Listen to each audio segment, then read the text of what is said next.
L'organisme est stimulé en permanence par l'environnement.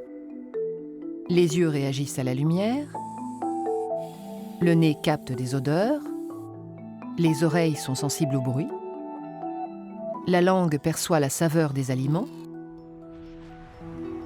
la peau est sensible à la température et son contact avec les objets permet d'identifier leurs caractéristiques. Ces organes sont associés à nos sens. Ce sont les organes sensoriels. Quand un organe sensoriel est stimulé, il génère des messages nerveux.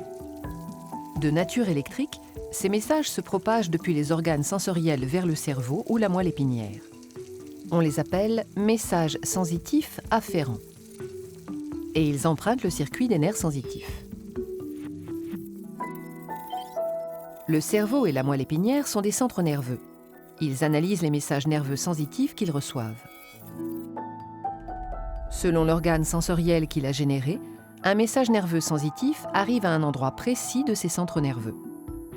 Par exemple, les messages issus des yeux arrivent dans la partie arrière du cerveau. Les messages issus de la peau arrivent dans la partie médiane, etc. L'arrivée des messages nerveux déclenche une analyse complexe et très rapide qui se manifeste par une communication intense au sein des centres nerveux. Des messages nouveaux sont générés et échangés. Les centres nerveux peuvent alors générer des messages efférents. Ce sont des messages qui empruntent d'autres nerfs et qui transitent jusqu'à certains organes. Par exemple, les nerfs moteurs sont spécialisés dans la communication des messages moteurs efférents vers les muscles. Lorsqu'un organe reçoit un message efférent, c'est un ordre qu'il reçoit du cerveau et qu'il doit exécuter. On dit que c'est un organe effecteur. Ici, un muscle reçoit l'ordre de se contracter. Dans certains cas, le fonctionnement de notre système nerveux peut être perturbé.